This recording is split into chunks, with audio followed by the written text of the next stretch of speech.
Hello, everybody watching. How you guys doing? It is Thursday night. It is February 16th, and we're here for another exciting live edition of Wrestle Rewind. Yeah! Heck yeah! There's a lot to discuss here tonight for pro wrestling as we are still on the road to WrestleMania. Woo! I'm your host, Jose Casabona, also the founder, host, content manager, and executive producer of this amazing channel, The Ravens Flock. And on behalf of all of us in this channel, we appreciate each and every single one of you, whether you are subscribed, whether you're watching or listening, whether you can monetarily contribute or not, it doesn't matter. We appreciate all of you.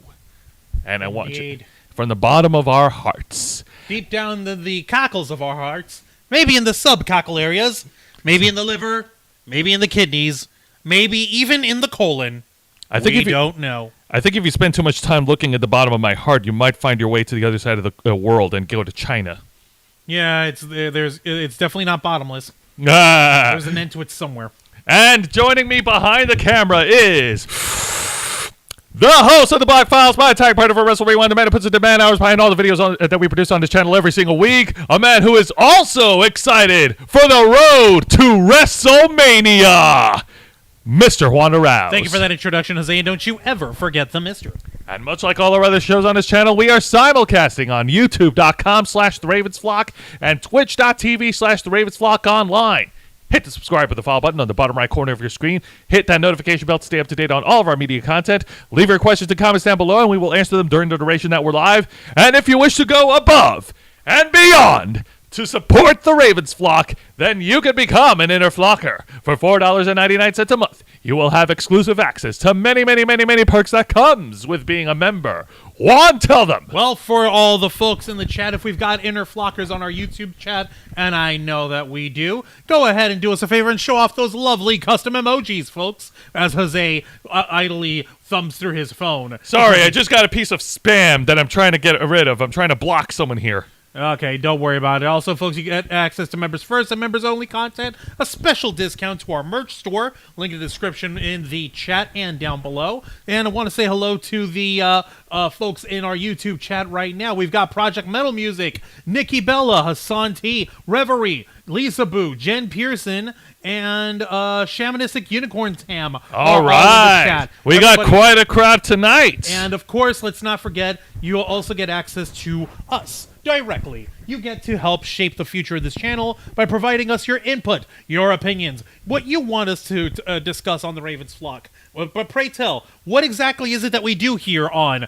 Wrestle Rewind? Well, first of all, I do want to preface it by saying, to piggyback off of what Juan said last, there is no such thing as bad ideas or bad answers. I want you guys to know that if you guys ever want to chime in and pitch anything that you would like to see happen here on this channel.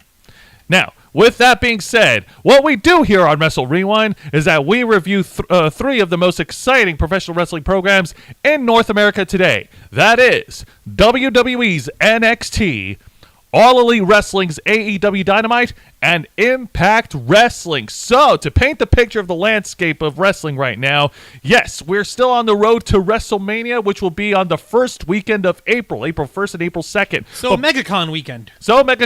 But before we get to WrestleMania, we have a couple of roadblocks to go ahead. Particularly NXT Roadblock. NXT Roadblock, our upcoming TV special, which is next week. And we also have Impact Wrestling's No Surrender pay-per-view event, which is on Friday, February 24th. And we have AEW Revolution, which is on Sunday, March 5th.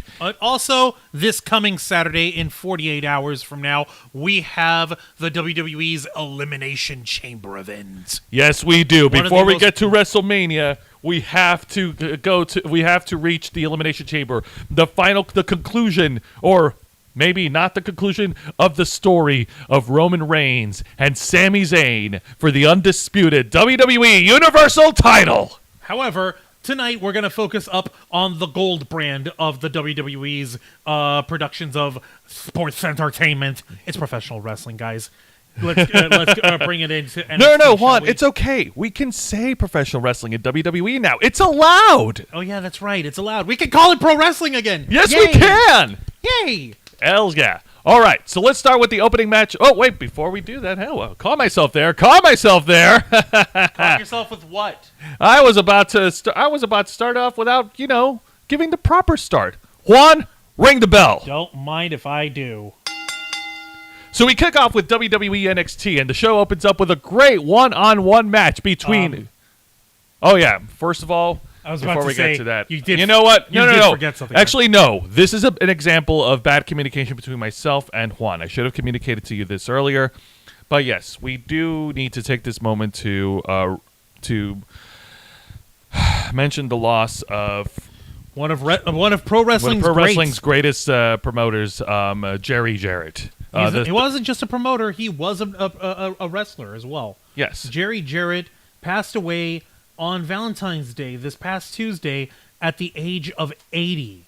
And he leaves behind an incredible legacy as an in-ring performer, as well as a promoter for multiple organizations, including the NWA's incarnation of Total Nonstop Action, which, as we know currently, as Impact Wrestling. Yes, Jerry Jarrett, the father of Jeff Jarrett, who currently wrestles for AEW right now. It was very tough. Jerry Jarrett, like Juan says, he has a long tenure in pro wrestling as not just a promoter but also as a wrestler himself, and he made his debut as far back as 1965 and retired from in-ring competition in 1988. So, not a bad chunk of change. 23 years as an in-ring performer here. He co-founded the WWE. He co-founded TNA Wrestling with his son Jeff Jarrett back in 2002, and later that year sold it to Panda Energy, which provided us the questionable leadership of one Dixie Carter. Actually, Thankfully, fun fact about Jerry Jarrett. Jerry Jarrett was actually one of the people who was trying to bid to purchase WCW in 2000. He actually had an offer of, I think it was $80 million on the table, and he wanted to purchase the promotion, specifically the video library of WCW to preserve its history. And he also wanted to, and he was also wanting to save the promotion itself and help the roster out for WCW of working out some sort of deals with them instead of giving them guaranteed contracts with lucrative amounts of money, which I'd like to say is one of the things that killed WCW in 2000 and 2001. So, imagine how different it would have been if Jerry Jarrett bought WCW instead of Vince McMahon. Yeah, no, imagine how that would have turned out. Well, we wouldn't have had TNA Wrestling. That would have been horrifying. That would have been horrifying. But then again, no, you're right. How would things have turned out if WCW managed to survive under the leadership of Jerry Jarrett and Jeff Jarrett as well? Exactly. That would have been...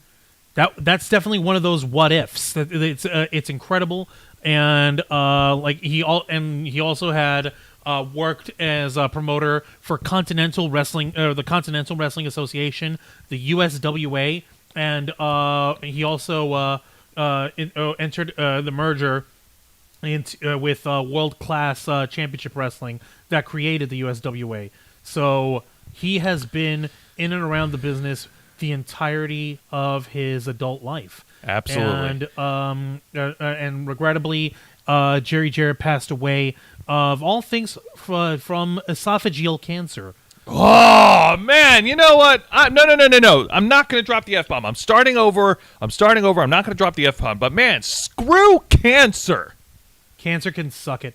Ugh. And, so, he leaves behind an excellent legacy. He has been a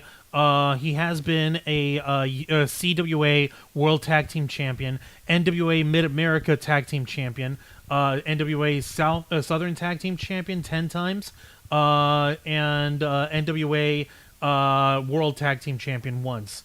He was also inducted into the Memphis Wrestling Hall of Fame class of 1994, the NWA Hall of Fame class of 2009, and he was inducted into the into the Wrestling Observer Newsletter Hall of Fame class of 2018. That's amazing. That's great. You know what? It's not overstating to say that he has definitely left a really, really, really awesome legacy behind, and our condolences go out to Jeff Jarrett and the rest of the Jarrett family for their loss.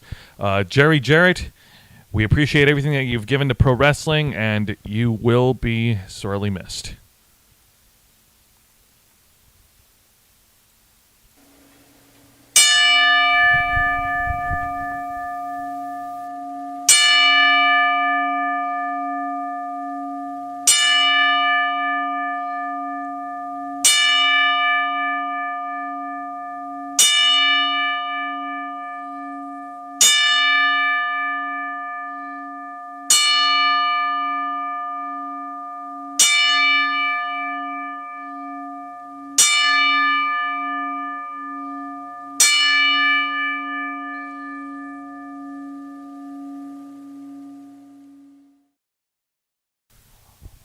All right. Let's try to get back on the hype train. So let's go ahead and do it. Let's go ahead and start off with this week's edition of WWE NXT. I guess you could call this their go-home show before their TV special next week, Juan? Yeah, I guess so. That sounds about right. Yeah, exactly. Talk about impromptu.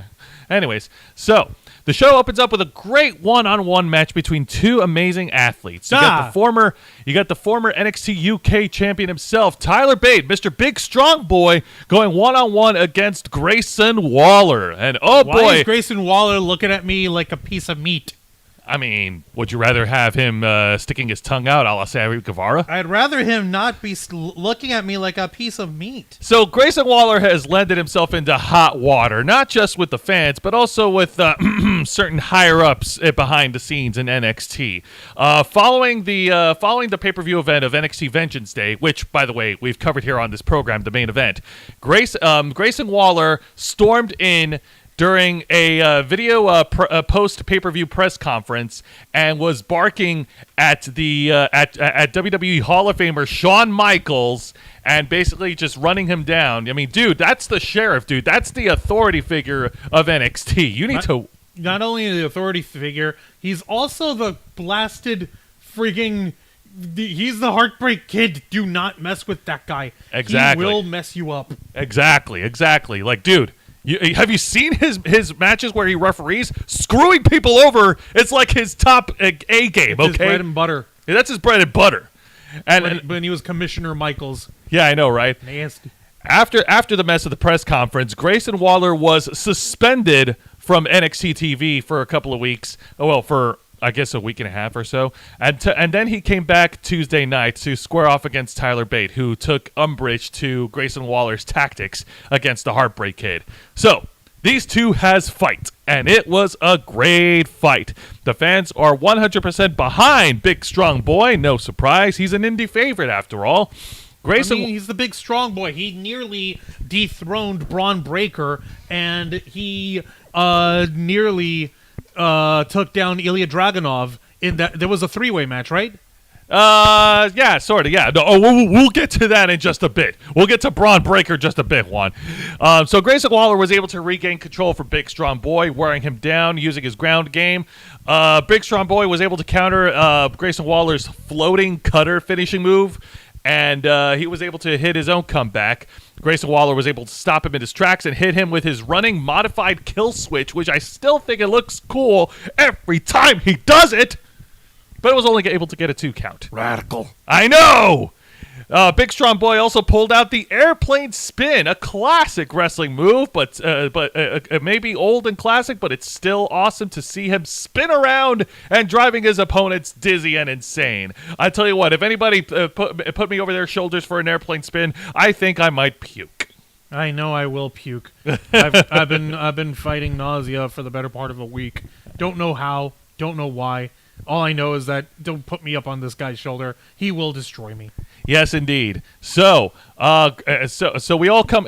So we get to the final seconds of the match as Tyler Bate is at the ring apron. He tries to He hits Grayson Waller in the gut and tries to go for like a rolling sunset pimp to roll him up. But then Grayson Waller tries to cheat and then pins his shoulders on the ground while holding onto the ropes. The referee caught that. Said, "No way, Jose."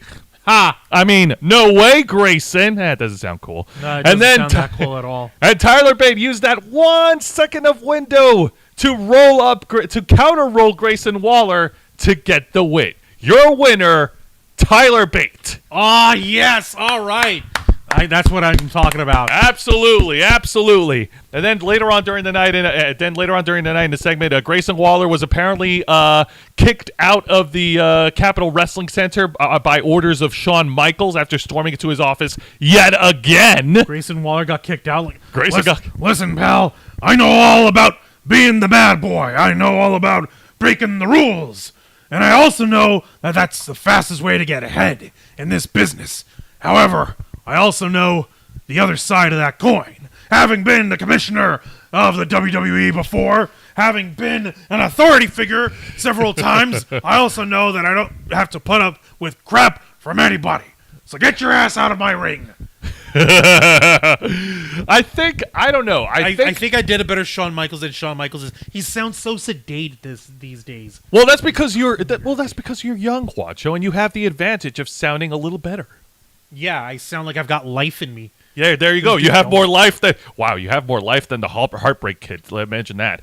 That being said, I think where they're going with the direction of Grayson Waller, I think Grayson Waller is on his way out of NXT, and he might be called up to the main roster soon. You think so? I think so. I think with the way they're setting it up, with Grayson Waller being fed up with how things were running in NXT, getting sideways with Shawn Michaels. I mean, come on. You got to be kidding. Oh, man. You really think he's going to go up to the main roster somewhere? I believe so. I think SmackDown. I'm going to go ahead and say Raw. I think there's an opportunity for him to shine on Raw. There's a lot of angles that he could work with. He could have great matches against Dolph Ziggler. I know he teased that he wanted to fight Cody Rhodes on an edition of WWE's The Bump, which is one of their internet exclusive shows. And I can see him doing well over for Raw. SmackDown, not so much. That being said, great opening match. Fans loved it. Woohoo, go big strong boy. Yes, very nice. British strong style for life. All right, but now we go on and move on to the exciting match of the night, and it is the first round of the NXT North American Championship Open Challenge issued by the champ himself, Wes Lee. All right, so let's see what Wesley's got. His first opening challenge was supposed to be Tony D'Angelo, the Don of NXT. The Don of NXT. The Don of NXT, the man from Chicago, the Italian. For real, it was going to be the Italian Don of NXT, the Gabagooli guy. That's right, the Gabagooli guy. But then he was attacked from behind by... Oh, wait, are you sharing the bibbidi-boobidi thing? What are you talking about? Oh, yeah, there we go. That's never going to get old.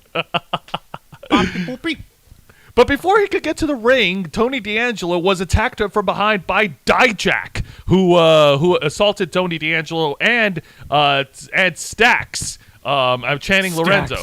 Yeah, no. Dijak is out for revenge after what happened after his loss to Wes Lee at Vengeance Day, where not only did he lose to Wes Lee, but he bent his middle finger. Ouch! Joint manipulation. Gotta love it. Now, Juan, you saw the picture I sent you of that. I did. It's freaking amazing. I love when they screw around like that. Kids, remember to protect your digits. Protect those digits, and they will protect you. So we went from the Don of NXT. I mean, we went from the Don of the Don of Italian stereotypes to the Don of ratings killer and charisma vacuum. That is Von Wagner. I don't know. Do you want to? Is that a toss up or is that a toss down? Nope, not doing it. Nope. Oh no! Come on! Are we doing this again? Yes. No, come on! I'm shutting it off. This was actually I gotta shut down the studio. No, we're not doing that. Shut down the show. Listen, this was actually a good match. What are you talking about? It's a good match because Wesley give me the made mouse. it work. Give me the mouse back. No, put it down. Put it down right now. What are you doing? What's locked Now. off of me? Now put me back on camera. You sit your butt down and maybe I will. I am. I'm sitting down. Now, come on. We have a review to do. Good God. All right. So, yeah. I'm Von not dealing Wagner. with that crap. I'm not dealing with that idiot. Why should I? Why should I suffer stupidity? Jose? He's so boring, I don't even have a picture of Von Wagner. good. But no, nevertheless, Wesley was still able to get a good match out of him as Von Wagner used his size and strength to take on the small champion. And but Wesley, he was able to fire back. He was in the final moments of the match. He hit him with a series of super kicks, not one, not two, not three, but four super kicks before finally putting away the sleeper giant. Or boring giant. The giant sleeper from the boring giant. The giant sleeper from the boring giant, whatever. With a backflip drop kick, knocking down the giant and finally pinning him and retaining. Your winner and still NXT North American Champion, Wesley. So, a good match. Good showing of the champion. Von Wagner, not exactly someone I would pick in the first ever open challenge for the North American title, in my opinion. He hasn't done anything worth to deserve it.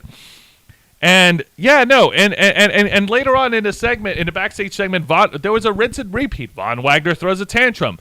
Robert Stone talks his ass down, gives him the same "help me, help you" spiel. Help me, help you, help me, help you, help me, help you, help. Yo, me. Help. You. Help. Me. Help. No. Okay. No. All right. You've lost me. Okay. You lost me at Wesley. Okay, fine. Let's get to the exciting segment of the night. And we finally hear from the Judas of Toxic Attraction. Nope. You're You're really gonna try to drop off a Jericho on this one again? Hey, Judas is not just because I use the word Judas. That doesn't mean that it's automatically synonymous with Chris Jericho.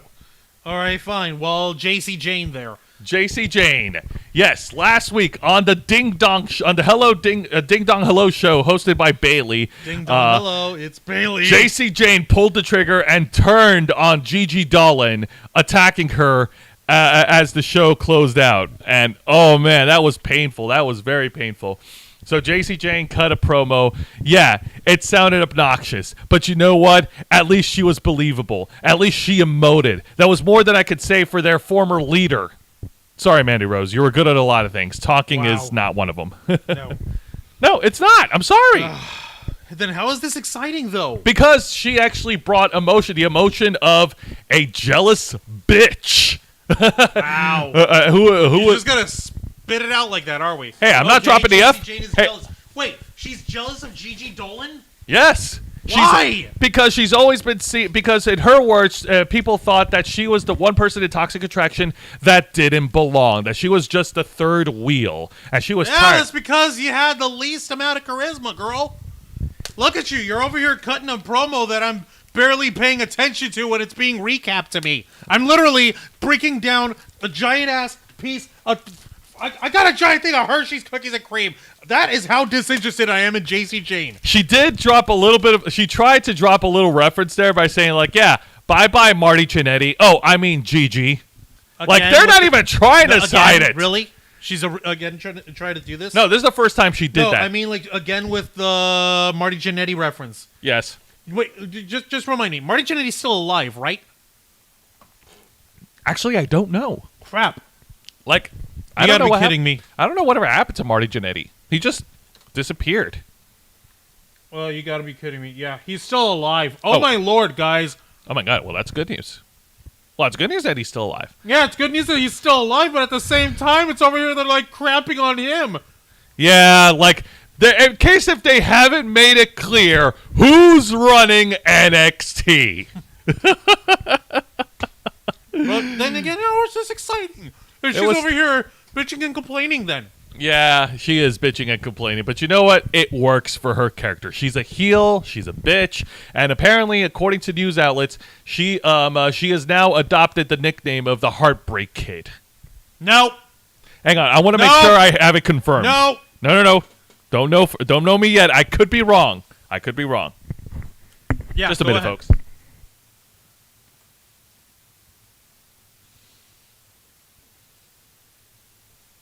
All right, we're gonna find out right now. Here we go. All right, let's see here. Nope. No. Okay, never mind. Oh, wait, hang on a minute. What? Okay, this is an article that was 3 days ago, and it's from WrestleZone. JC Jane got Shawn Michaels' blessing for a recent NXT angle. She's got the blessing. She got the blessing from the Heartbreak Kid. Okay, she didn't adopt the moniker of the Heartbreak. That would be dumb. Yeah. Oh, Jesus. Jen thought that this was Boy George for a minute. Ha! Oh, damn. Nice. Ow, that's a freaking burn. If Damn. there was one. Well, I mean the hats after all. For crying out loud. That being said, okay, so they're clearly trying to push. I can see this rivalry go as far as stand and deliver. It might go longer than that between Gigi Dolan and Jason James. It needs to end at stand and deliver. It needs to end. It's that simple. Okay, well, we still have a whole month, so we'll see what happens. It was a great segment. I actually enjoyed it. But now let's get to a forgettable match. And it is the one-on-one match between the Luchador superhero Axiom versus generic wrestler number 52. Auto-generated generic wrestler number 52. Oh, I'm sorry. That's Damon Kemp. Ha! Sorry, I had a lapse Ouch. of memory there. I mean, That hurts. No, seriously, he is so... Oh, okay, never mind. Okay, he is so unoriginal. He is so generic. I would not know that was Damon Kemp if it didn't say so on his singlet. Okay? Right. I wouldn't know that is Damon Kemp if his name wasn't plastered all over the Titantron. I still don't even know what the hell a Jason Kemp is. What's his deal? Damon Kemp. See, you said his name. I'm not even invested in him. Generic wrestler number 58, auto-generated like the video game. Okay, so all right, let's see how this goes. All right, so this wasn't a bad. They didn't wrestle horribly. They actually wrestled pretty well, with Axiom getting an early start, using a series of takedowns on the big guy, and not caring for that piece of business. Damon Kemp tried to piece out of the match before getting annihilated by a suicide dive by Axiom. And then they actually went back into the ring, and Damon Kemp was able to get his momentum back by catching Axiom in midair, hitting him with a wheelbarrow suplex before hitting him with a series of German suplexes to overwhelm him. So that was pretty cool. Another cool spot I actually wanted to call out was during the match, Damon Kemp actually hoisted Axiom over his shoulders in an electric chair position and then hit him with a German suplex right there. I know another wrestler in the independents that uses that move, the electric chair to German suplex. Who? The son of WWE Hall of Famer, the bad guy, Scott Hall, Cody Hall. I know, right? Yeah! The problem is we can't... He can't go by Cody Hall because we already have Cody Rhodes. That'd be a pair of Codys. It's so weird. I mean, we got a pair of Bobby... No, we don't have a pair of Bobbies. Damn. No, we have Bobby Lashley and Robert Roode. Ah, you're right. Booby Roode. Dang it. I mean, come on. In the old it's- WWF days, we had Chris Jericho and Chris Benoit. Yeah. No, we can't have that. Oh, Jen was over here that's his strategy. He blends in for the win. But in the end, it was Axiom who used his... no, I'm not going to use this stupid gimmicks. It was Axiom who outskilled the mat wrestler and got the win. Your winner, Axiom. Of course, the superhero won. The superhero beat the generic wrestler. So, like I said, it was not a bad match. They actually wrestled well. But the storyline is flimsy. It's all built around Damon Kemp's disdain for European-style wrestling. What the hell is his problem with European-style wrestling? He thinks it's weak. He thinks European strong style is weak. Okay. He needs a meeting with the freaking big strong boy here. All right, they'll show him how quote unquote weak it is. I'm sure the current Intercontinental Champion Gunther would like to have a word with him. The Ring General Gunther of Imperium. And here's another problem with this match. The opponent, the heel, Damon Kemp, he's just a nothing. He's just a nobody on the roster right now. I mean, there is no personality to him. He is not good with promos. He is not connecting with the audience. Right. And those are the key things that you need to become a successful WWE superstar. I can't believe I'm saying this. Like, yes, you can do the work. You can wrestle. That's great. But to make it into WWE, you need more than that. You need presentation. Thank you. Also, Adriana G is in the chat. Hello, Adriana G. Welcome to Wrestle Rewind. Thank you very much for so joining is us. Vicente Guerrero. Vicente Guerrero, thank you very much for joining us. Nice to see Cody Hall. Have not seen him since the New Japan Pro Wrestling. Oh, no. He didn't show up. I was just referencing Cody Hall. I didn't say anything about him showing up. That being said, let's get to a bad segment. Juancho, I think we need to address a problem. Okay. All right, so it's supposed to be an in-ring segment. This is the NXT champion Braun Breaker. Yes. Where's the problem? What kind of problem could? So let's start this off. So Braun Breaker, he's coming back. He's been off television since he's been off programming since winning at Vengeance Day, retaining the NXT title against Grayson Waller. Good for him. He's down to the ring and he addresses the crowd. He addresses Vengeance Day. He's all smiles and everything until he was interrupted by former WWE champion Jinder Mahal and his tag team Indus Sher. Jinder Mahal actually pointed out that the fans have turned on Braun Breaker, and Jinder was not wrong. There were chants of Braun Breaker sucks that echoed throughout the entire Capitol Wrestling Center. Oh, shit. Now, we're going to get to that. We're going to get to that in a bit, but Jinder Mahal concluded the promo segment by challenging Braun Breaker for the NXT Championship next week on NXT Roadblock. Hold on. Jinder is challenging for the NXT title. Yes. All right. Well, number one, I don't hinder Jinder, but at the same time, what? I thought he was managing Infus Share. He is. So what the hell? But he also competes in the ring. So he's not just managing Infus Share. He's the leader. He's their leader. He's their leader. Of the faction. Yeah, Braun Breaker tried to get a cheap pop out of them by saying, "Oh yeah, you don't have to come out here with your newest with your new members of 3MB. Which one of you plays the guitar?" Wait, he really said that? He really said that. Okay. And he got the fans chanting for 3MB. Oh! That was funny. Okay. He gets a pass for that one because, yeah, ouch. Ow. Oh, suck it, modern day Maharaja. But here's the thing. Jinder Mahal isn't wrong. And this is something I want to talk about right now. Because right now, WWE have backed themselves into a corner with Braun Breaker. They booked him as this unbeatable champion. The unbeatable superhero champion. But the problem is when you have an unbeatable superhero champion, you run the risk of making his title run seem stale and the fans turning on said champion. We've seen this happen with John Cena, and we've seen this happen now with that could be debatable. We're seeing it happen with Jade Cargill since she's still undefeated and she's the champion. And nothing is really done with her. Braun Breaker has mowed down the competition. So, yeah, I don't know, Juan. What do you think? You think WWE have got a problem in their hands? If they don't find a way to get this straightened out soon, then yeah. Because, like you said, what's his nuts? They're gonna turn on this guy pretty fast. Yeah, they're already turning on him by chanting "Braun Breaker sucks." Breaker sucks. Oh man, ouch! That is your main champion. Oof. Dang, man. Oof. Yeah, no.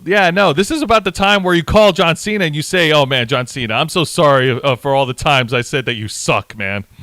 Right. Ugh. God Almighty. Okay, yeah, this could be a problem. Exactly. You don't know.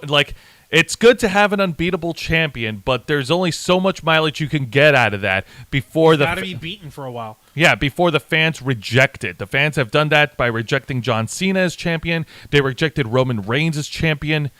Ugh, man. Yo, get a load of this. Okay, Vicente's actually dropping some fun facts here. Apparently, not only did all three of them, Jobber Mahal, Drew McIntyre, and Heath Jobber, all hate the 3MB gimmick. Apparently, they did so to the point where Jinder was going to be a part-time sandwich shop worker / owner. Can you believe that? Oh, he's man. overlooked for a long time since his world title loss. Yeah, no, you're not wrong. He has been neglected. They've been hindering Jindering. Yeah. Yeah, they have been hindering the Jindering here. The hindering has been obscene. for years. It was clear that they only used gender to promote their India tour or their cross promotion with Indian wrestlers, and yeah, that didn't work out. That didn't work out Veer well. Mahan's still coming. Ha. That being said, as far as Braun Gross. Breaker goes, I think it's about time he drops the belts. Like, seriously, it's High time. It's time. He's got to yeah, show. he's done everything he needs to do. Yeah, if it like you said Grayson Waller should go to the main roster. It's definitely should. So should Braun Breaker. So I agree. I agree with you. All right, now let's get to the main event, and it is a tag team match, player. Holla holla! And it is a women's tag team match. The team of Kaden Carter and Katana Chance versus Roxanne Perez and her surprise tag partner, former NXT UK Women's Champion, the final boss, Miko Satomura. Oh crap! You're in trouble, ladies. Y'all go die. Y'all go die so bad. Yes. Let me see here. If Vicente was saying, sounds like Braun needs Uncle Scott to cut swearing promos on the fans. Tell him to fuck off. Oh my goodness. No. The Big Pop-Up, you've done everything you need to in the biz. You good, man. Just take the checks. You don't need to come on TV. No, you don't need to come on TV. Now, Papa Pump, as in, what's his face? Not Scott Steiner, but his brother. Shoot. Braun Breaker's dad. He can come on TV all you want. Yeah, exactly. Why am I spacing on Braun Breaker's dad? Yeah, the dog-faced gremlins, Yes. Rick Steiner. God, what's wrong with me? So let's get Rick to it. Steiner, thank you, Nikki. That's why I said Rick Steiner. Oh, for God's sake, what is wrong with me? It's okay, I am Juan. so tired. Get off me. Don't touch me. You don't know what I'm doing. So on this programming, we went from Mafia Boss to Boring Boss to the Final Boss. And Here we now go. things are finally getting interesting. Yes, indeed. Oh, shit. So starts off with Roxanne Perez and Kaden Carter in the ring, doing their back and forth action. Pretty solid start. Till Roxanne tags in the Final Boss, and Miko Satomura and Kaden Carter tries to strike at the former NXT UK Women's Champion, but she forgets that Miko Satomura, she's a fighting Pokemon, and she will strike back and strike back hard. Oh, hell yeah. Oh, snap. yeah. This one Absolutely. is hot. Oh yeah, it is pretty good, and both Kaden Carter and Katana Chance are staggering outside of the ring. Roxanne Perez runs out with a suicide dive through the bottom of the middle rope, and Miko Satomura hits the other tag partner with a cannonball senton. Holy shit! Ooh, nice. Yeah, it's a great start to the match. The action continued in the ring as Katana and Kaden Carter were able to gain some momentum, but then the Final Boss was able to turn it around, hitting a series of kicks to one of the tag partners, and then she does this like cartwheel back kick, which I thought was pretty awesome. But then Kaden Carter tried to fire back, only to eat a Pele kick to the face, courtesy of Miko Satomura. Ha.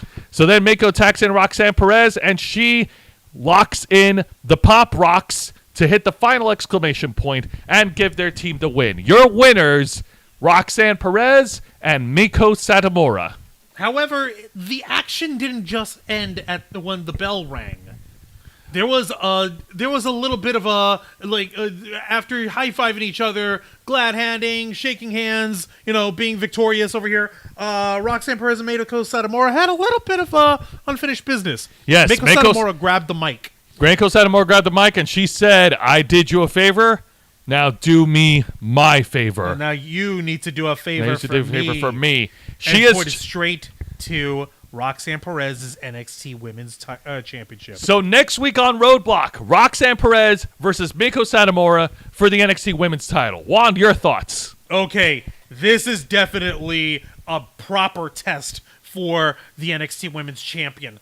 Roxanne Perez has clearly proven herself against the longest reigning champion in Mandy Rose, but now Miko Satomura wants her piece of the pie. She wants some action, Jackson, and yeah, oh snap.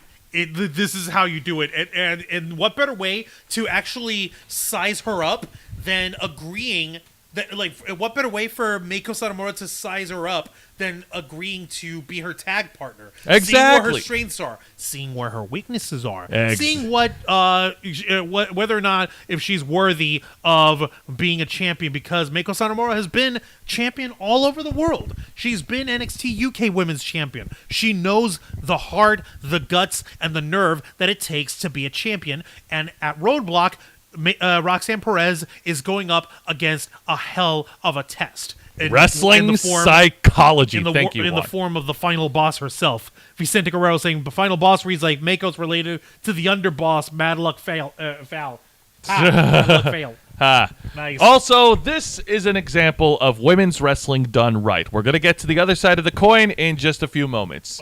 We are? Yes, we are. There's another side to the coin? No. Unfortunately, yes. No, this is a one-sided coin. Okay? No. There's two sides of a coin. Come on, Juancho. No. What coin do you have? I have a two-headed coin. No. All right? I got it from this nice guy. He said he used to work as a district attorney. Very funny. Once I got scratched up, though, he couldn't really deal with it anymore. All right. Well, let's go ahead and switch gears, and let's talk about this week's edition of AEW Dynamite. Hit the fuse, hit the road, Dynamite! This week's Dynamite takes place over in Laredo, Texas. We're still in the Lone Star State. We're doing the Texas Loop, as it's called. Yes, indeed, as we are only 2 weeks away from AEW's Revolution. Revolution. The show opens up... Revolution. Revolution. The show opens up with an 8-man tag team match. Playa. Holla, holla, holla, holla, holla. The team of Jeff Jarrett, Jay Lethal, Sanjay Dutt, and their giant Satnam Singh going up against the former AEW World Tag Team Champions, the acclaimed Anthony Bowens, Max Caster, with Mr. Daddy Ass himself, Billy Gunn, and the current AEW All-Atlantic Champion, freshly squeezed Orange Cassidy. Thank you. All right. So before the match starts, of course, Max Caster got on the mic and dropped some rhymes onto Jeff Jarrett. Of course. Of course. Don't tell me that he took a jab at Jerry. No, he didn't take a jab at Jerry. He just said like, "Hey, man, I loved your father, but you suck as a son," or something like that. Yeah. Okay. Okay. But was that needed? Was it needed? Probably not. Was it cool? Probably so. Yeah, that was pretty cool. Yeah. Okay, fair enough. All right, so this was pretty solid back and forth tag action. This was obviously this played off more as a comedy tag match because of who they're up against. Not disrespecting Jeff Jarrett or Jay Lethal, but the other half, Satnam Singh and Sanjay Dutt. Sanjay Dutt is just nothing more than a freaking suit stooge for these guys. Which is silly because Sanjay Dutt actually does have a pretty good pedigree in terms of his career in wrestling. He just doesn't do it in the ring that much anymore. And speaking of champions, the AEW World Tag Team Champions, the Guns, appeared on the time. Austin and Colton Gunn appeared on the stage, and they were observing the competition, observing the tag match as the match progresses. So as soon as Satnam Singh got the tag, man, Satnam Sting? Satnam Singh. You said Satnam Sting. I'm sorry. The not so great Khali. You got the tag. No, the Wish App Great Khali. The Wish App Great Khali got the tag. And to his credit, okay, they used him minimally, only limiting his moves. He did a choke toss onto Orange Cassidy, threw him over to the turnbuckle, and then he was beating down on the team, on the good guys. And then as soon as he got the tag in for one of the members of the heels, Billy Gunn was able to hit the famous Sir on the Giant.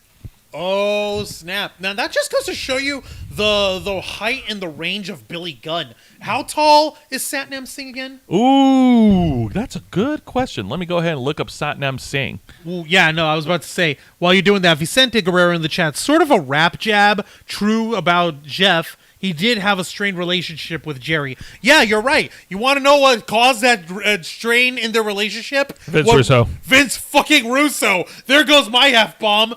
Freaking, Jeff Jarrett, for some reason, hiring the most idiotic, stereotypical brow of goddamn freaking professional wrestling's backstage history. A guy who claims to have been, the father of the Attitude Era. Oh, my God. You gotta put it on a pole, bro. Oh, by the way, I bet it's Stone Cold, bro. by the way, Bro, Satnam Singh is Bro! actually 7'2". bro, Please stop. bro. Please stop. I invented The Rock, bro. All right, let's move on. Funny seeing Satnam wearing a tank top and having tattoos. Yes. Oh, it says he said that is a little odd, isn't it? It is cool. It's cool to see. It's cool. It's a little odd. But So I guess that's just part of a. So the babyfaces were able to regain control of the match, as it looks like Orange Cassidy was about to hit his Scissor Me Timbers tag move that the Acclaim does. What they do is, like, they have one of the tag members of the Acclaim go to the top rope, hit a leg drop, landing right in the nuts of the opponents. As it's kind of like the Dudley Boys, like the headbutt thing they do. You know what I'm talking about, right? Yeah, actually, I do. I do know which one you're talking about. Yeah, but Sorry, no, what's his face? Oh, thank God. Thank you, Vicente. Vince Russo is maybe the most successful cancer in wrestling, says Jerry Jarrett. pretty much. Yeah. Rest his soul. Burn in hell, Vince Russo, you idiot. But before Orange Cassidy Cassidy, New York is a bad name. all right, Juan, enough of Vince Russo. All right, let's not put him over. But Bro. before Orange Cassidy can do the Scissor Me Timbers, he was knocked out of the ring by Jeff Jarrett, and then Anthony Bowens got to the top turnbuckle, hit the Scissor Me Timbers, and the babyfaces got the win. Your winners, the Acclaimed Billy Gunn and freshly squeezed Orange Cassidy. Thank you.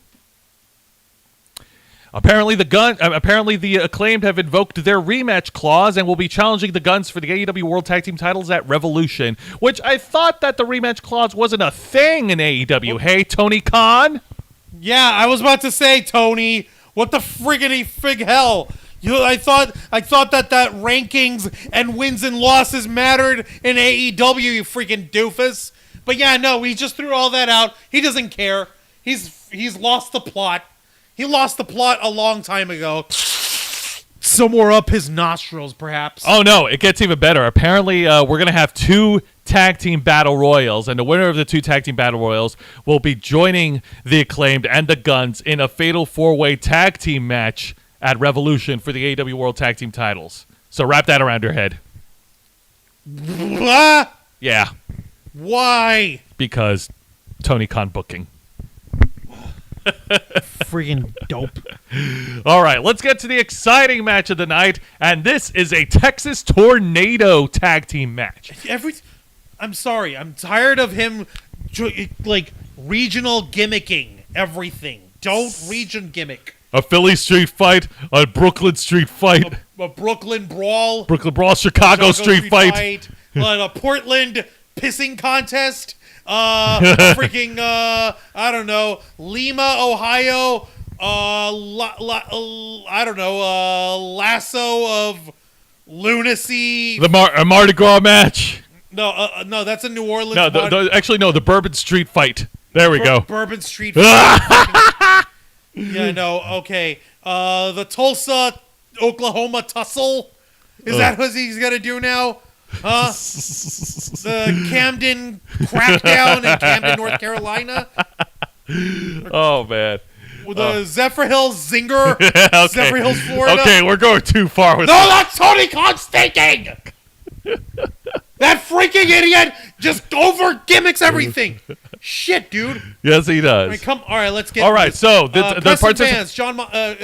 Preston Vance, Rouge, John Moxley, Claudia Castagnoli. Yeah, hey. Sorry, I'm just like Calm down. why do I get through this so I don't have to piss so hard? All right, well, calm down. Let me talk about the match, man. We got to give each match a fair chance. We're giving each match a fair chance. I'm just like, okay, it's Rouge and Preston Vance versus Claudio Castagnoli, the Ring of Honor World Champion, and John Moxley. That's what I was saying. That's all I was saying. But as the babyfaces made it through the crowd and got to the ring, they were ambushed by Le Faction Ingobernable, who were hiding among the crowds. And Preston Vance and Rouge.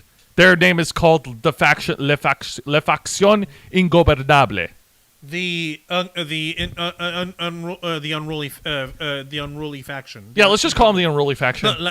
No, it's LFI. Fine, let's call them LFI. La Facción Ingobernable. He has to stop. He has to stop. Tony Khan has to stop. Not everybody gets lucha libre. Not everybody gets it. I get it. You get it. Our audience gets it. But if he's trying to get any sort of growth or broad appeal, he has to stop with this shit. He has to. Please, the match. All right. So this was as bloody as you would get from a Texas Tornado match. They brought in the weapons. They brought in steel chairs. Claudio Castagnoli was put through the timekeeper's table because we got to have a table spot somewhere. And Preston Vance brought in the steel chains. And with the chains, they were able to bust Jon Moxley open. And Jon Moxley's wearing a crimson mask as per the usual for a Moxley match. I mean, this is his usual. He likes to drink blood and eat people's brains and gnash on their teeth and suck on their blood. My one little nitpick of this, I didn't mind the match. My one little nitpick was when Preston Vance had the chains wrapped around his hand and he did like fake phony punches onto Moxley and it didn't look real at all. Like, what the hell, man? What? Yeah, it didn't look real and the fans let him hear it. Like, they booed the hell out of it. That was my one knock on this match. Are you freaking kidding me? What the hell, Vance? Claudio He Castagnoli. should have stayed under the freaking goofy gooker mask and shut up and been proud of it just being featured on TV. He should have taken it with a freaking smile on his face. Keep dancing with Brody Lee Jr. till the day the boy turns 18, and then he can go and retire out of the sunset. Learn to punch, idiot. Learn to punch. Yeah, I know. Seriously, God! Seriously, you're making the Creeper from 2019 look credible with his punches. For God's sake, keep going, please. All right. So Claudio Castagnoli was able to come back and we was able to regain control, taking the chains and going to work on both Preston and Roosh, busting Preston Vance open and leaving him with a crimson mask. And then he was able to and then he hit the big swing onto Preston, hitting 10 rotations, but only getting a 2 count before it was broken up by Roosh. And then both Claudio Castagnoli and Roosh wrestled for a while. And then Jon Moxley refocused his attention on Preston Vance. And Preston Vance tried to choke out Moxley with the chain, only for Moxley to turn the tables around on Preston Vance. And not only choking him out with the chains, but also locking in a cross arm breaker with his arm locked and his neck squeezed tight by the metal chains of Jon Moxley. Preston Vance had no choice but to tap out and submit. Your winners, Jon Moxley and Ring of Honor World Champion Claudio Castagnoli. This is ridiculous how the Ring of Honor World Champion is basically being booked here pretty much as a mid-carder here. This is a mid-card match. This is a mid-carder talent match. Yes, you have a former AEW World Champion, but how the hell is Ring of Honor supposed to stand out and a brand of its own with any sort of legitimacy or respect if Claudio's being booked pretty much the same way he was being booked back when he was Cesaro? Oh, yeah, I forgot to mention, during the match, Jose, the assistant, tried to interfere by hitting a chair shot on Claudio, but then he was taken out by Wheeler Yuta. Nope. Yep. Yeah. Pretty much. Blackpool Combat Club, apparently. Indeed. Blackpool Combat Club for life. They're not going anywhere anytime soon. In the chat, Vicente Guerrero, rematch clause is a thing when you have only 1 or 2 pay-per-view matches 3 weeks away from the pay-per-view. Yeah, though you're right. Deathmatch Partners Collide match. Sami Callihan versus Jon Moxley. Battle of the Switchblade Symphony. Oh, I would pay to see that. Oh, my lord. I think that happened. That would. And Moxley bleeding almost every match tells me he was a huge mark for Balls Mahoney in ECW. I mean, this is Jon Moxley. He used to wrestle for Combat Zone Wrestling. I'm pretty certain that Moxley probably won't be satisfied until his forehead looks like New Jack's or freaking what do you call it, Bruiser Brody's foreheads, because those were horrendous. Yeah. Ooh, man. Like, okay, I don't want to show people how these wrestlers' foreheads looked, but go ahead and look them up. Either New Jack or who else did I say just now? Bruiser Brody. Bruiser Brody. Thank you. But that being said, Juan does have a point. This is not a good way to feature the top Ring of Honor World Champion, the top champion of the other promotion that Tony Khan purchased. That Tony Khan is trying to vie once again a TV deal. It's on TV. We have Ring of Honor TV now. It's on the app. You have it on the app. Yeah, but Ring of Honor on TV. having wrestling on a streaming service is not the same as featuring them on national TV. I think Tony Khan. Love me yet? Don't you love me yet, Daddy? Oh boy. Yeah, no. You want me to respect him? Go ahead. Okay. Give me this shit on television and tell me respect the guy. Sure. Like, here's the thing. There are times when Tony Khan can hit a bat, it hits the home run, but man, the batting average is just, ugh. It's dropping like a lead brick. We said the Ring of Honor World title being treated like this could be why Jonathan went to Impact. Yes. Yes. Oh my God, yes. I don't think anybody should sign with AEW. I'm just saying. But don't you know they're the best place? They have the greatest booker in the world. They have the greatest people. They have the forbidden doors. Don't you love being part of the Friends, Don't you love it? No. Don't you love them? No. Yeah, no, sorry. I'm with Cody on his thoughts on AEW right now, so no Tony's thanks. been very Swiss about it. Cody has been very Swiss about it. That's a topic for another time. But let's get to the exciting segment. And this is a sit-down interview with Jim Ross interviewing the number one contender for the AEW TNT title, Wardlow, the Master of Mayhem. And I caught parts of this. This one was actually freaking good. This one was actually compelling, as Wardlow was telling a story of his relationship with his father during his early childhood years. And if I'm not mistaken, he was expounding how growing up his father was actually having difficulties with cancer as well. Stage 4 terminal cancer, that's right. Man, once again, They got screw heavy fast. cancer! That stuff got heavy fast, man. It did get heavy. Damn. And Wardlow, he had his ponytail up. Like, he keeps his ponytail as kind of a memento, a tribute to his father, since his father was very much into having, like, well-groomed facial hair himself. So he kept that. He mentioned on the interview that he kept that ponytail as a tribute to his father. But Samoa Joe took it away from him when not only did he beat him, but when he cut his hair weeks ago. Whoa! You mean that freaking ponytail thing mattered in a way? Yes, That was a thing. that was a thing, And it was like an important thing? it was a homage to his father. I Yeah, almost feel bad now. yeah. Like I said, this is by far the best interview segment for Wardlow. Yeah. No, I'm thoroughly impressed. Hey, guess what? They took a seemingly random and weird freaking thing to do in a post-match beatdown that came in out of left field, and they gave it meaning. Yes, it took a sit-down interview with Jim Ross, but then again, that also gave Wardlow time to flex his promo muscles. It gave him a chance to flex his performing, like scripted interview stuff. Yes, indeed. It gave AEW a chance to add layers to his character. Right? He wasn't just MJF's heavy. Now he's a man on his own, and he's doing his own thing. And now he's going after the Ring of Honor TV on TNT champion. Yeah, we're coming back to that, aren't we? I'm never going to drop that as long as Tony think- Khan keeps doing this shit to Ring of Honor, and as long as he keeps doing this to Samoa Joe and rubbing it in everyone's face because Tony Khan's an idiot coked out dweeb who doesn't know how to be subtle. I'm pretty sure that this promo segment was not produced directly by Tony. He's just like, we're gonna have a word. You're gonna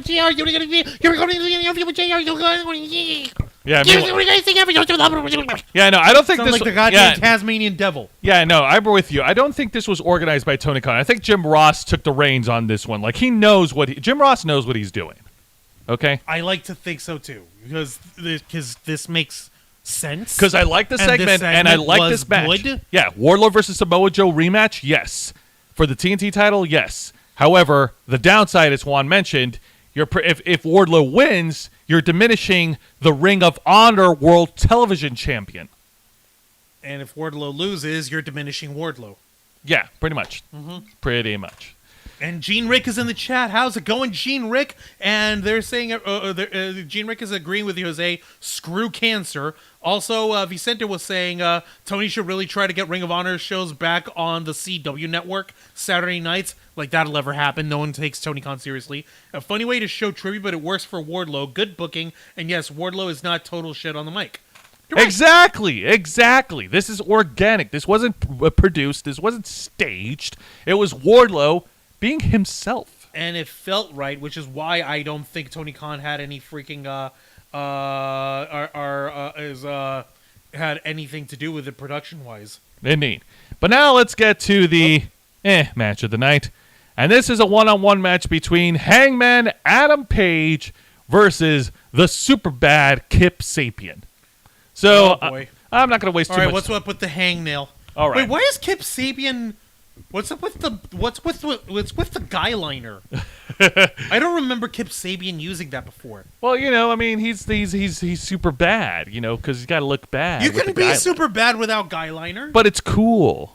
Sometimes depends on the guy rocking it. I mean, depends on how well you work it. Captain Jack Sparrow wears guy liner. The Undertaker wears guy liner. Some band members of Fall Out Boy wear guy liner. I'm trying to go for cool here. Alice Cooper wears guy liner. See, there you go. That's better. Let's see here. David Bowie wore guy liner. Rest his soul. The icon Sting wears guy liner. Does it really count as guy liner if it's all over his face, though? Oh, shoot, you're right. Actually, yes, it does. No, it doesn't. But anyways, so in an earlier backstage clip of Dynamite during the opening tag match, they showed footage of Hangman Adam Page being jumped by the Butcher, the Blade, and Kip Sapien. And so Hangman Sabian. So Hangman Adam Page is wrestling hurt, but that didn't hinder him not once. I'll get to it. So yeah, it started off hot with Kip Sapien trying to take advantage of the hurt cowboy, but then Hangman Adam Page was able to rally back. He hit his dead eye to get the win. And before I continue, I see that we have a $1.99 super chat from Gene Rick. Thank you very much, Gene Rick. We appreciate your continued support and the support from everyone in the audience of the Ravens flock saying, LOL, guy liner. I'm going to have to remember that one. Yeah, keep it. It's free. Go ahead. Appreciate it. Thank you so much. And Vicent's like, I like Kip Sapien, but was there a point to wear a box on his head for months? No, there wasn't a point. There wasn't any point to any of that stuff. Anyways, so after the match, the Blackpool Combat Club came down to the ring with Jon Moxley addressing Hangman Adam Page. Apparently, Hangman has some unfinished business. I like your blood Kentucky bourbon style here. Adam Page, I'm going to take a sip. Oh, my God. Blah, blah, blah. All right, let me get to the heart of the matter. So Hangman Adam Page is butthurt because he lost to Jon Moxley in their rubber match, even though despite Jon Moxley winning via roll-up on their third encounter.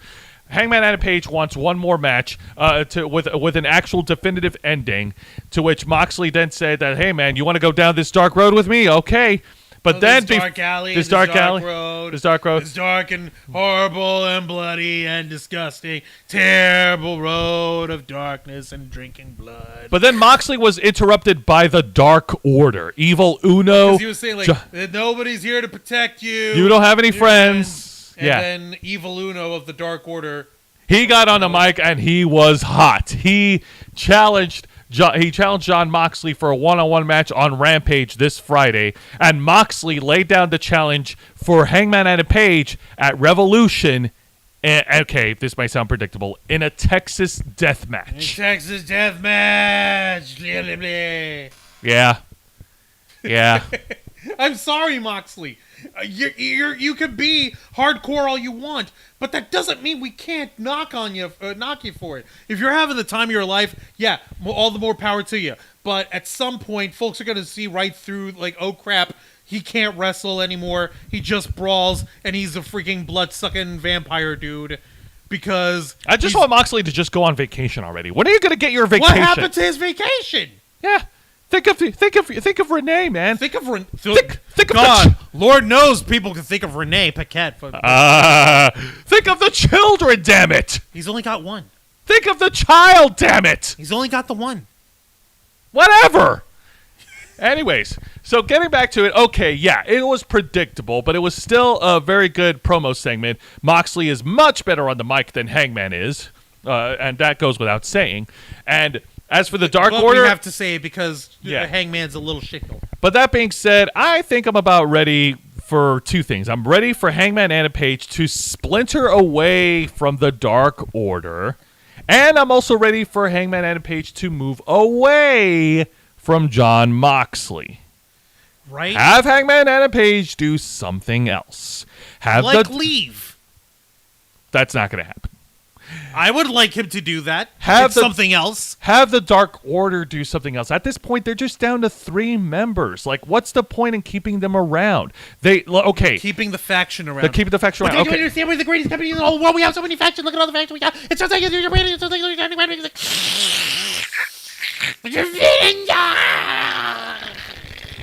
and if you don't like the Dark Order, you don't like Brody Lee. Everybody likes Brody Lee. You have to like Brody Lee. And you have to like the Dark Order. You're a bad person if you don't like the Dark Order. Oh, man. Here's the thing. To the Dark Order's credit, they carried on after the passing of Brody Lee. And yes, they were essential in the storyline of helping Hangman Adam Page recover from his addiction to alcohol and to give him the confidence he needed to become AEW World Champion. It kind of doesn't really work with an addiction to alcohol thingy when Moxley legitimately had to take time off in order to recover from his own actual addiction problems. So, yeah, that landed about as well as a wet fart in church. Yeah, that's true. Also, Vicente, Moxley did actually wrestle well in a tag team match with FTR. It seems so long ago. In the Ultimate Swerve, Evil Uno versus Jon Moxley in a technical wrestling match going 30 minutes. Oh, my God. If they actually did that, I would. That would be hysterical. Yeah. I will be a monkey's uncle. I will take back almost all the bad things I said about Moxley. Oh, almost. no. Oh, no. You want to talk... Dark Order needs more than 3 members. Yeah, definitely. Yeah. Oh, no. You want to talk hysterical? Let's get to the really bad segment. This is a storyline that I am just about done. Juan, get ready to scream. Because the bad segment of the night is a backstage interview from Tony Schiavone and the Jericho Appreciation Society. And they're still feuding with Absolute Ricky Starks. Why? You stupid idiot! It's just a hat! It's just a hat! What the hell, Jericho? You blood-sucking idiot! God almighty! This absolute clout vampire that is Chris Jericho and his cohorts, the Joss Holes, are still feuding with Ricky Starks. In this interview segment, Jericho made it clear that Ricky Starks lost last week in their gauntlet match, despite Jericho playing a role in costing Ricky Starks the match. You know, he was dressed up as this masked luchador from the crowd, and he revealed himself to be Chris Jericho. Yeah. So he interfered in that.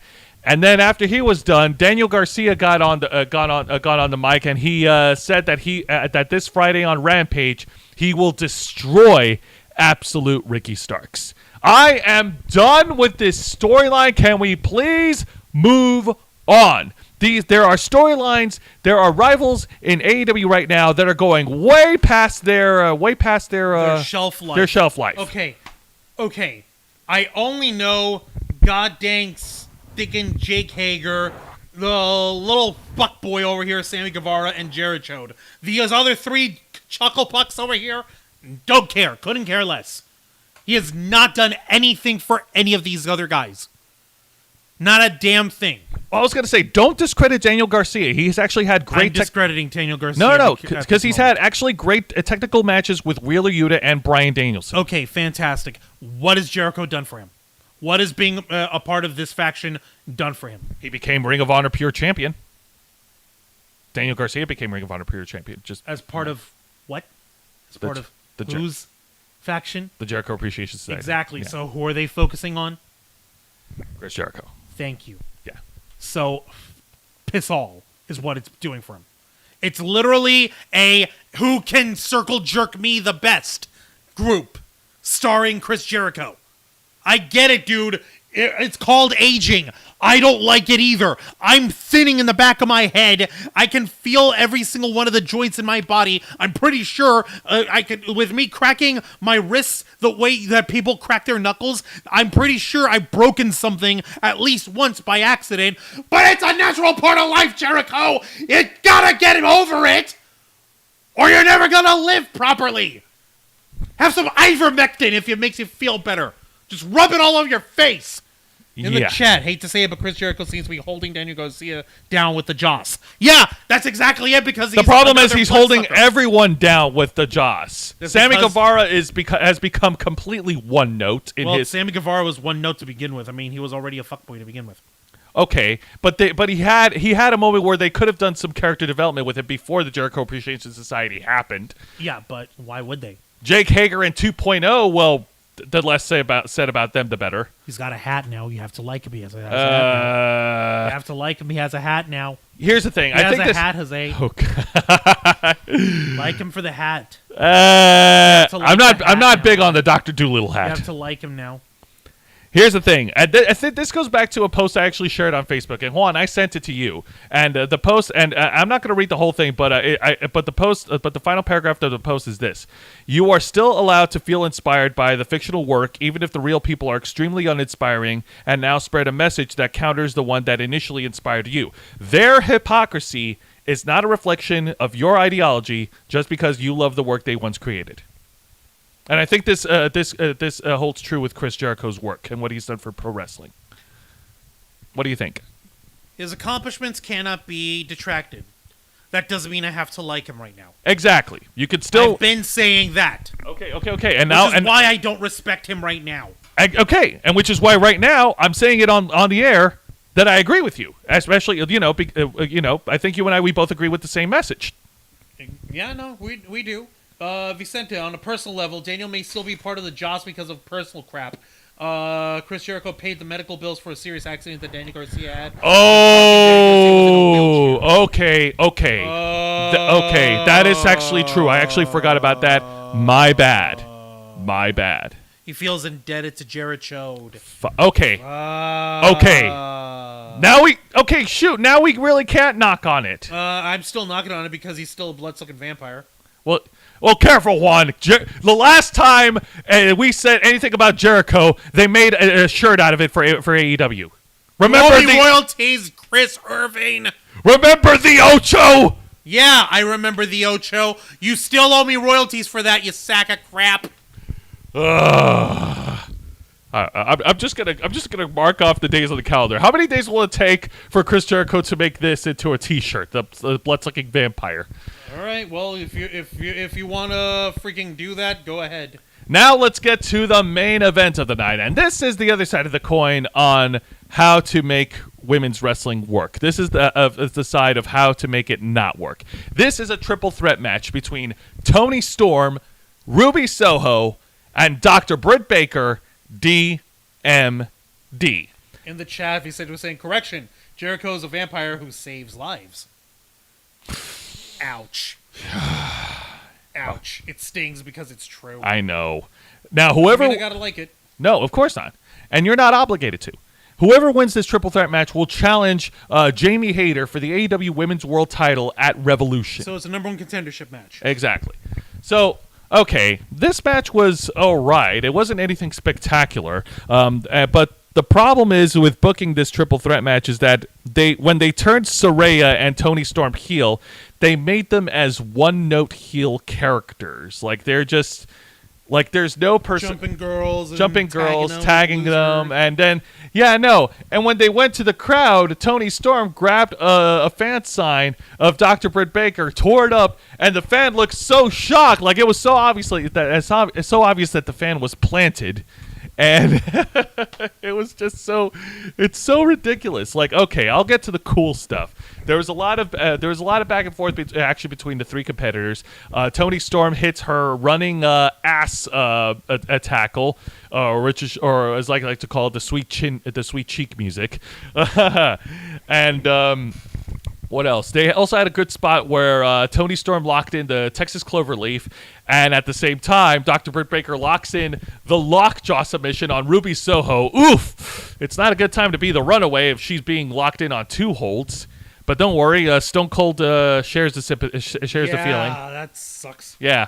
But then they were broken up by Saraya because it's broken up by Saraya because it's no disqualification, and Saraya can get involved anytime she wants. That biatch. Saraya put the beat down on Dr. Britt Baker, and then she tagged Toni Storm's ass with the spray paint, spraying the L on her so that when Toni Storm hits Dr. Britt Baker, the L can plant right on her face.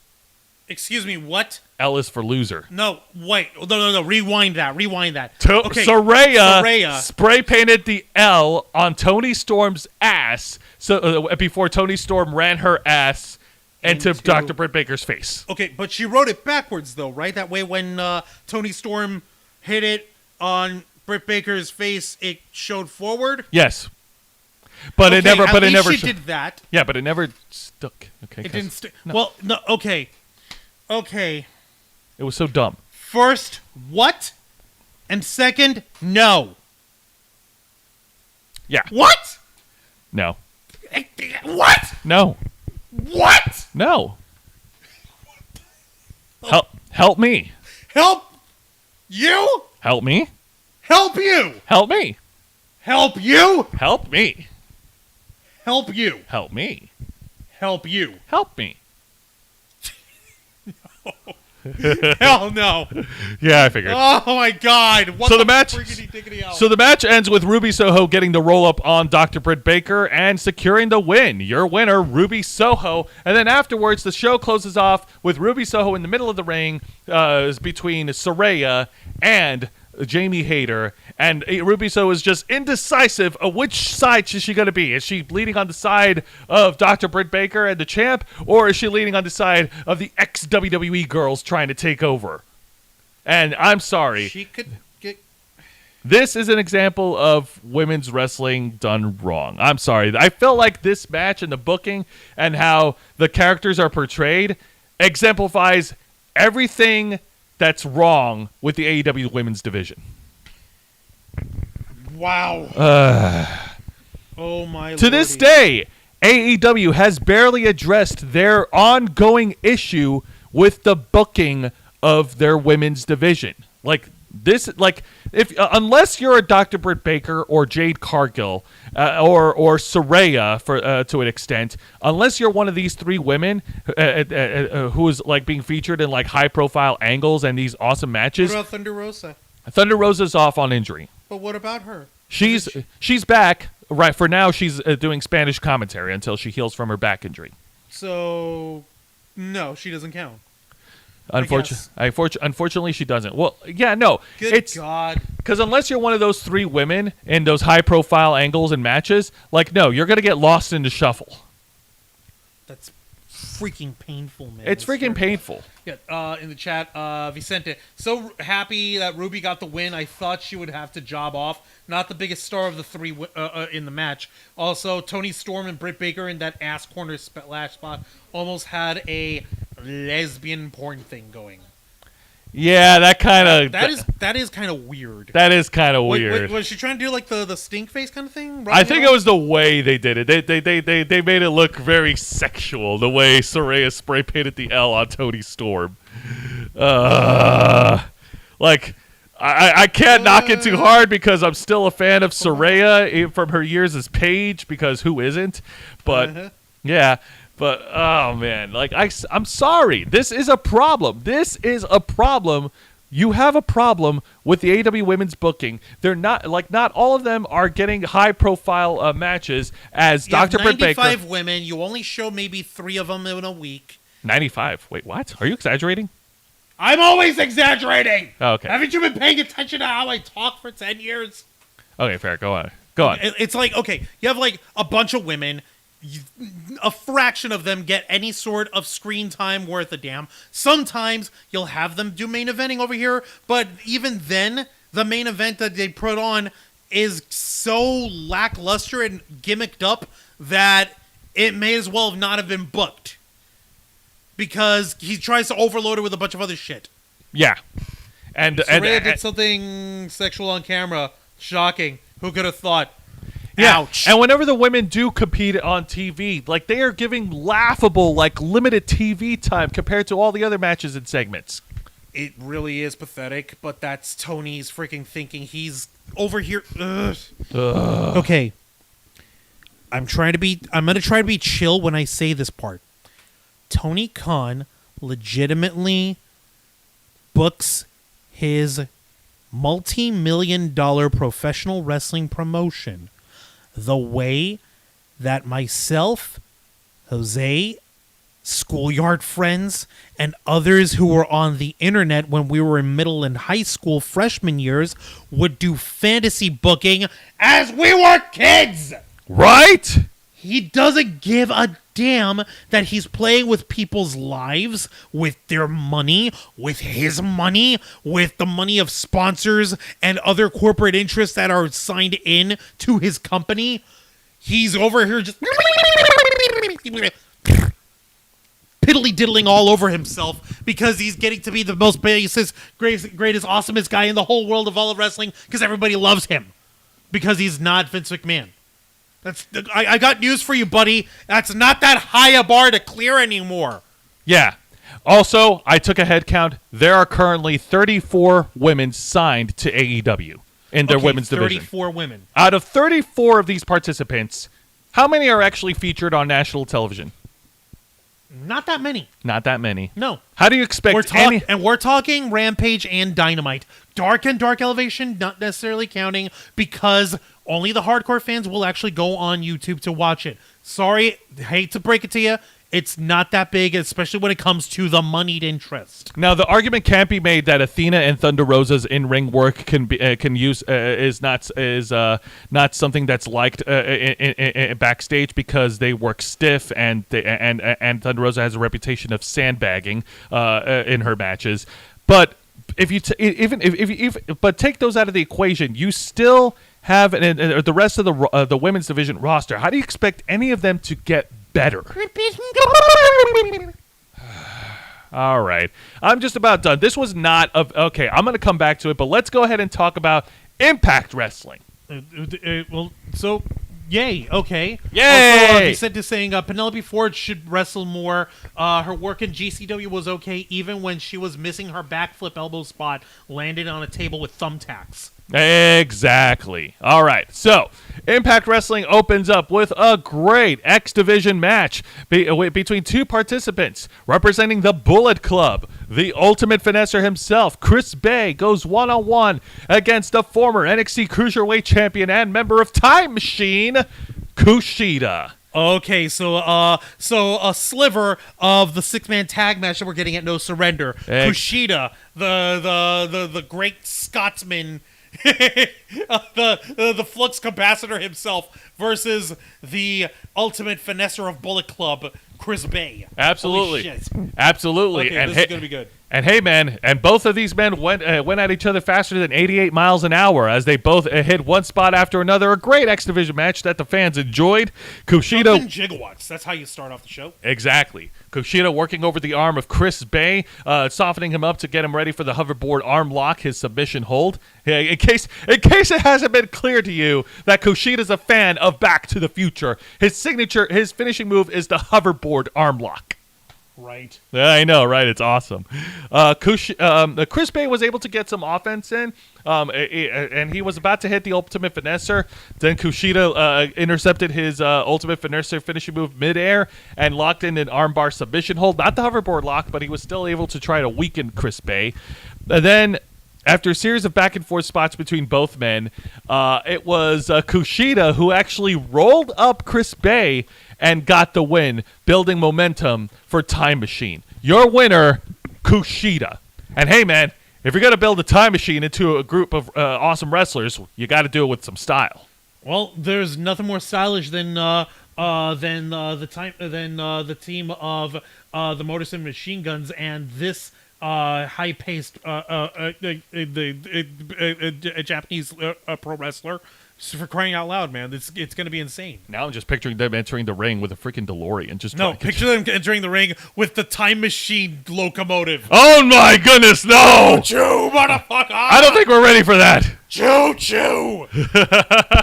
Bum, bum, bum, bum, bum, Well, choo-choo train or not, the Kushida's win definitely helped pick up steam for Time Machine heading into No Surrender. Marty! It runs on Steam!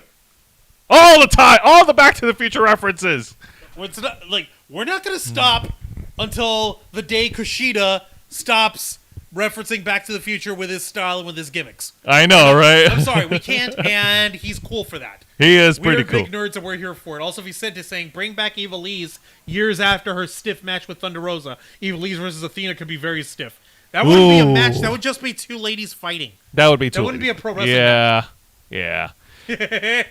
But now let's get to the exciting match of the night. This is one of the qualifying match. Whoever wins enters a fatal 4-way match to determine the number one contender for the Impact World Title, and the fatal 4-way match will take place at No Surrender. It's a hat on a hat.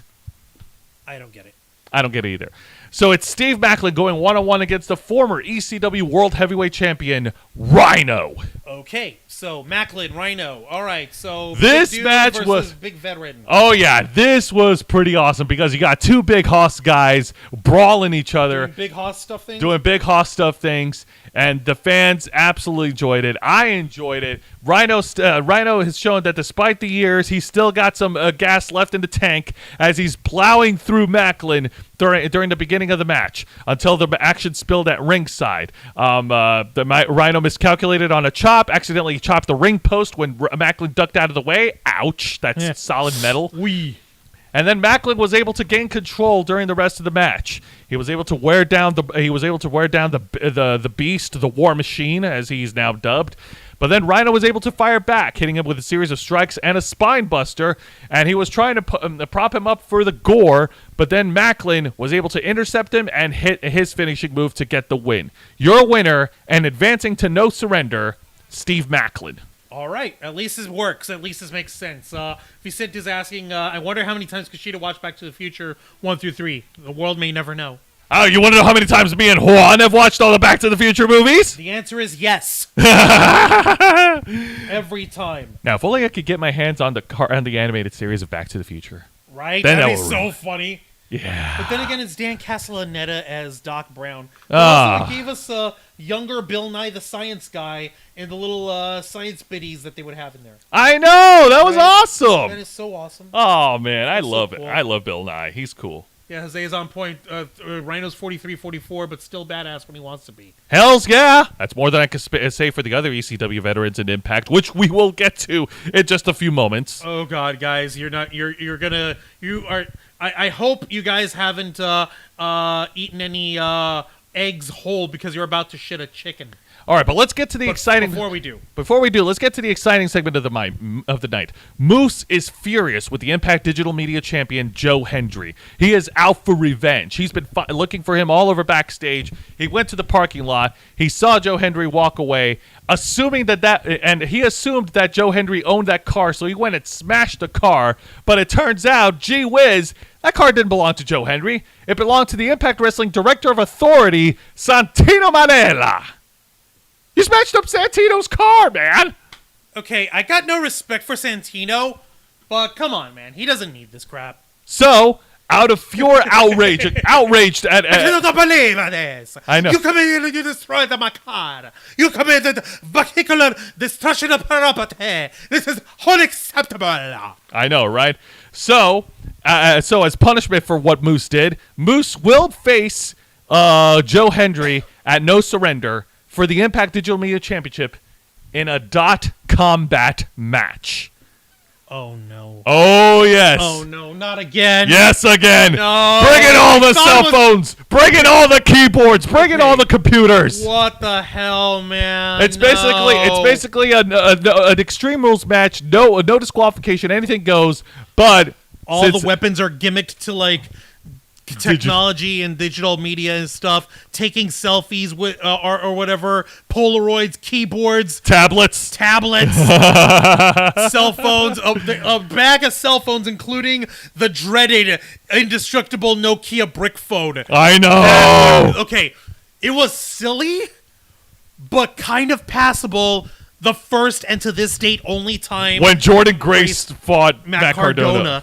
But then again, that's Matt Cardona, who's always been a little bit more of a goofball, against Jordan Grace, who is a hot, sexy babe who's got herself the most successful wrestling OnlyFans page in the world, and of course, Matt Cardona being the original internet champion. It makes sense that they fought for the digital media title. But Joe, what the hell does Moose want with it? What's his digital media thing? Is he a big sensation on the Toxquitch Tick? Are his grams more Insta than Joe Hendry's? Is his book full of more faces? We don't know. I don't know. Well, Moose was a former Impact World Champion. That doesn't matter. This is digital media. If you're going to be digital media champion, there has to be some aspect of digital media that he's got to be notable for. Even Brian freaking Myers, when I didn't have a damn lick of sense as to what the hell he was doing with that championship belt, he could be justified because he has a podcast with Matt Cardona. Yes, that is true. At least that makes sense. Moose is just being an a-hole. He's just being an a-hole for the sake of being an a-hole. Like, I want that title. Why?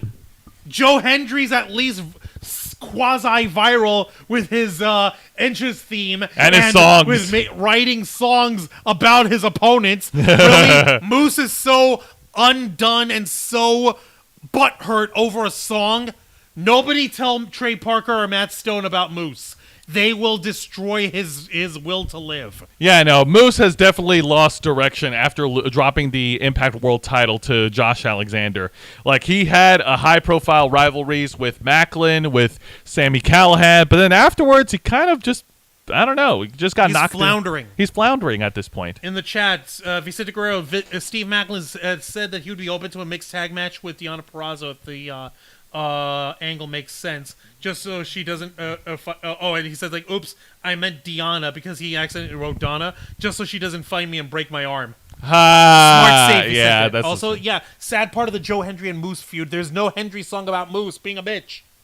No, but Joe Hendry did play Joe Hendry did play a music video a couple of weeks ago before the Edge's bitch thing, where he did make fun of Moose because to get into a little storytelling here, Impact Wrestling did host an event which is like supposed to be like retro pro wrestling, so it's all like retro gimmicked up. And in one of the matches that they had, it was an Impact Digital Media exclusive. Moose was dressed up as one of his like retro gimmicks, and he was dancing around like a fool. And Joe Hendry was playing a music video mocking Moose on that. So Moose did something silly. And Joe Hendry exposed him on it. Yes. Okay, and because this silly thing that Moose did, of his own volition, mind you, of his own accord, is an online exclusive. It was never aired on television. That's right. And that somehow justifies Moose trying to contend for the Digital Media Championship? Well, because he feels that Joe Hendry's making him look like a fool every week. He made himself look like a fool, though! He made himself dance like it! Joe Hendry didn't make him dance like it! No, you're right, he didn't. I can't throw this at Moose, so you're the next best thing. Sorry. Gee, thanks. At least you didn't You're welcome. At least you didn't stain my shirt. All right. Keep it empty out of consideration. I'm an asshole, not a monster. That's okay. Now let's get to the bad match of the night, and it is a one-on-one match with Johnny Swinger, because we're not done with ECW alumni yet. Oh my God, Johnny Swinger. Yes. Okay, and the Swinger's Dungeon. Oh God, isn't that Zicky Dice? That's Zicky Dice on the mic, and he is basically calling out Johnny Swinger's opponent. And Johnny Swinger's opponent is none other than, I kid you not, an old alumni, a forgettable face, a former WCW wrestler who wrestled predominantly on WCW Saturday nights, Barry Horowitz. What? Yeah. Holy crap! Oh my goodness. You gotta be friggin' kidding me. Barry Horowitz, he was one of the undercards who wrestled on WCW Saturday Night, and he was still getting paid lots of money and guaranteed contracts for WCW. You gotta be shitting me! Oh my lord! Barry friggin' Horowitz? He was like the Brooklyn Brawler of WCW. Good grief, man! The Jewish brawler? What? He's Jewish. Okay, so what? I don't know. I was just coming up with That's nothing to do with an alternative WCW. WWF owns the Brooklyn Brawler. So Horowitz wins! Horowitz... What the hell? Oh yeah. These two got into a fight. This is clearly a comedy match. Barry Horowitz. God, shoot me. Yeah, Barry Horowitz was dominating against Johnny Swinger. Johnny Swinger was able to get momentum back thanks to interference from Zicky Dice, but in the final moments of the match, we get another historical WCW return. What? Out of the vaults from WCW's 2000 and 2001. We get the return of the Kiss Demon. Dale Torborg? Yes. No! What the fuck? Oh my god! You gotta be shitting me!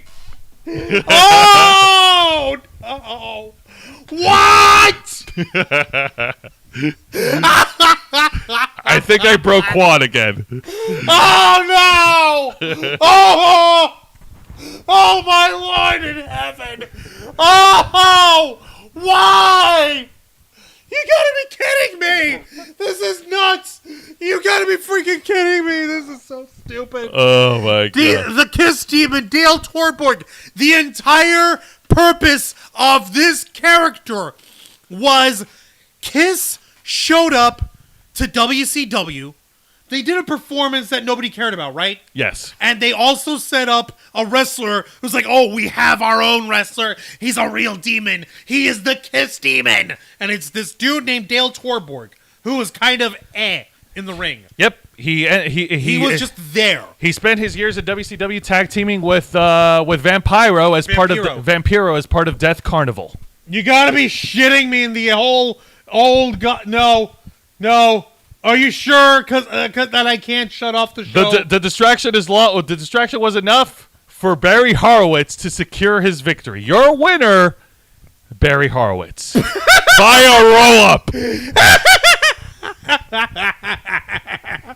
This is so stupid.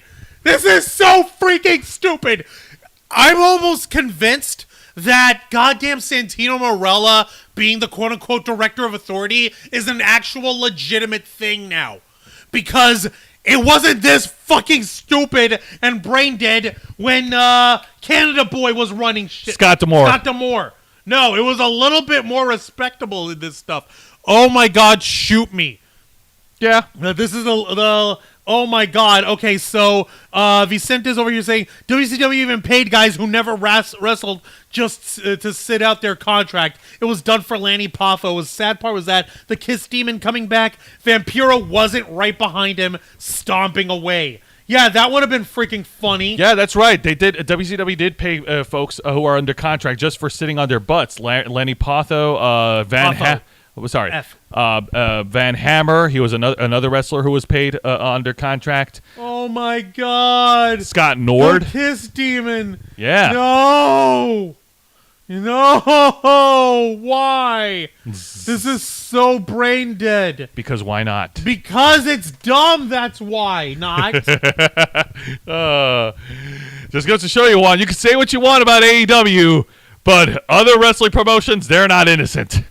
No, this is just dumber than a box of rocks. Oh, no. It's about to get even dumber. No. Because we're going to get to the bad segment of the night, and this is supposed to be a serious sit-down segment with Santino Marella sitting down with both former ECW legends, the former ECW World Champion Tommy Dreamer and the former multi-time tag team champion Bully Ray. They're both still going at each other like jilted lovers, and Santino Marella proposed that both of these men settle their differences on a live Busted Open radio segment at No Surrender, being moderated by David LaGrecia, the main host of Busted Open Radio. And apparently, like, these two are squabbling over who gets to talk first during their segment. To which, I kid you not, follow me on this one. Santino Marella has issued a Beat the Clock challenge next week. Both Tommy Dreamer and Bully Ray will be wrestling in separate matches. Whoever has the least amount of time gets to talk first on the Busted Open Radio live segment at No Surrender pay-per-view. Okay. Let me see if I get this straight. Let me unplug my mic for this. Okay. I have a feeling. No. You're not letting me shut off the show. No. I'm not going to let you don't get to unplug the mic. No. Okay. Bully Ray and Tommy Dreamer. Yes. They has fights. Yes, they do. Santino Marella is supposedly the guy in charge. Yes. He says the both of you are going to air out your stuff on your podcast. Yes. But in order to decide who goes first, you're each going to have an individual match. Mm-hmm. And whoever wins their match faster gets to go first on your podcast. And their podcast will take place at the Impact No Surrender pay-per-view on Friday, February 24th.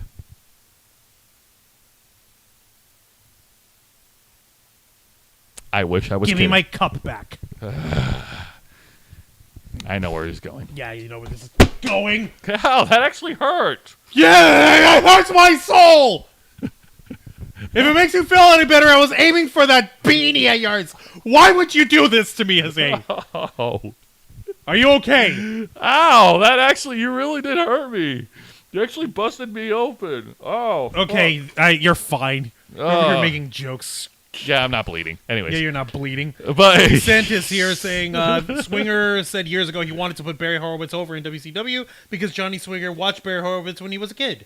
And his son is letting folks know that Rampage has a special time tomorrow night on Friday.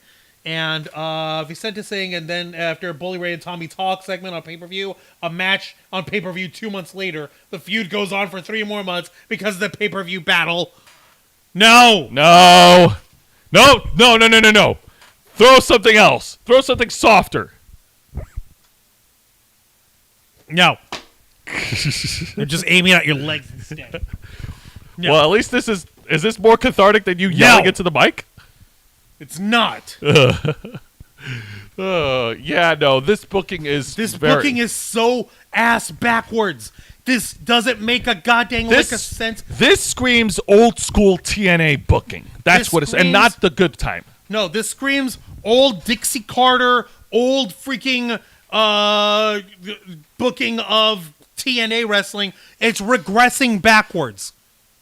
Yeah. I'm honestly convinced that Scott D'Amore might have actually been an actual authority figure. Because if this is legitimately how Santino runs shit, no wonder people don't respect Impact. No, okay. Yeah, I know. Please. At least that's the last I got to hear of this dope for the night. That's right, because now we're going to get to the main event, and it is a one-on-one encounter between the number one contender for the Impact World Championship, Rich Swann, going one-on-one against Kenny King. All right, Kenny King, Rich Swann. Let's see how this works. All right, so yeah, both these guys, they both brought their A game in the main event. Both these guys went at each other fast and furious. Yeah, no, it was an exciting match. Juan and I got a chance to see it. Juan got to see part of it. So, I did see part of it. Yeah, no. But yeah, it was obviously built around, Rich Swann trying to build momentum heading into his encounter with Josh Alexander at No Surrender. Kenny King did try to wear down the challenger, but Rich Swann, the dancing fool, fool, would not be beat. I call him fool for my own reasons. Yeah, we haven't forgotten what he did in that domestic dispute thing years ago. Mm-hmm. Yeah. So after a series of back and forth moves between the guys and a series of near falls, which by the way that was pretty stellar, Rich Swann was able to get the final roll up on Kenny King, outsmarting him and getting the win. Your winner, Rich Swann. And then after the match, crap. Kenny King, being the sore loser that he is, puts the beat down on Rich Swann, but then out comes the Impact World Champion himself, the walking weapon, Josh Alexander, for the save. Rich Swann grabbed a steel chair, and he looks like he was about to hit Kenny King on the face, but ooh, hindsight be damned, as Kenny King dodged out of the way, and Rich Swann accidentally hit the champ. Oh, crap. Ooh. Rich Swann, you done messed up. Somebody in trouble. But then again, this isn't the first time Rich Swann hit somebody he really shouldn't be hitting. Oh, I said we weren't going to let him forget. That's a good burn. That being said, oh man, this edition of Impact Wrestling was definitely not good. It was laughably bad. Okay, admittedly, I did get a little excited and laugh at the return of the Kiss Demon. I mean, who didn't? And Barry freaking Horowitz? Really? Yeah. Was this just a favor for Johnny Swinger? Probably. Hey, I want to do this. I want to do this nice thing for Barry Horowitz. Please let me do it. Okay, I'll respect that. Yeah. I'll respect that, even if it's not necessarily, what? But everything else was just missable. Like, seriously. It was so... Even this squash match between Masha Slamovich and what was the girl's name? Alicia Edwards. Alicia Edwards, yeah. Yeah, the squash match was also forgettable, and the less I say about Eddie Edwards versus Heath, the better, with PCO being involved. Ugh. Yeah, no, PCO continuing to try to do his Frankenstein stuff. Come on, and guys. also, I don't want to see two men in their 50s feud for the next couple of months. Can we please move on from Bully Ray and Tommy Dreamer? Bully, Tommy, cut the shit, guys. Seriously. Okay, somebody get me Jade Cargill's freaking thing when she would continuously say "cut the shit" to Tony Schiavone. No, she's got bigger problems on her hands. No, and I just need that soundbite of "cut the shit." Ah. Yeah, no, for real. Oh, Josh Alexander was on the wrong end of a super kick party. Oh, Ouch. super kick party. I'm sorry. It wasn't a steel chair. It was a super it kick. also says with the Tommy Dreamer talk, Jose is lucky Juan's not throwing soda cups. Juan, please don't. I think I've had enough of that. Sorry, just one more. Okay. There. This week's edition of AEW Dynamite was, okay, the main event was definitely a flop, as it basically personified everything wrong with the AEW women's division. The tag matches were fun. The opening tag match was a lot of fun with the Acclaimed, Billy Gunn, and Orange Cassidy getting the win. I did have fun with the Texas Tornado match. It was hard for me not to because of who was involved. I'm just about done with Hangman Adam Page being involved with Dark Order and Moxley. I just want him to move on, do other things. He's never going to do it. Like if He's too comfortable. He's too comfortable. And there was also another segment where it looks like Kenny Omega and the Elite are basically just booking themselves in this exclusive trios division, working with very limited contenders against the trios title. Like, seriously, they had a backstage segment where Top Flight and AR Fox challenged them to a rematch. How What? many trios teams are going up against the Elite? There is the Ferb, there is Top Flight, and there was Death Triangle, and that's it. I mean, we've been saying that. That's their special friends group division. Yeah, pretty much. And yeah, no, if you sent this over, he's like, people can forget anything about Masha Slamovich? No, it's like, okay, Masha going long, like her going on an undefeated streak to help to show how destructive and crazed and manic she can be. That was awesome. That was awesome. But then after Jordan Grace beat her at Bound for Glory, what's there to do with her? Is she back? Is she going to try and go on a new undefeated streak again? Is that what's up? But no, she's just going like, no, I'm going to beat these girls down and I'm going to go straight to Mickie James. I'm not going to play games anymore. I'm going to go for the top dog of the Impact Knockouts division. Yeah. Like, that makes a little bit of sense, I guess. But it's still like, it felt so rushed. It felt kind of It did. down. But that being said, getting back to Dynamite, this was not a good show, despite the cool matches that they did have. The main event was a hit and miss. There was a lot of the Jericho Appreciation Society and the Elite segments, respectively, both suck. And yeah, and as far as WWE NXT, it looks like they're hitting all the marks right now.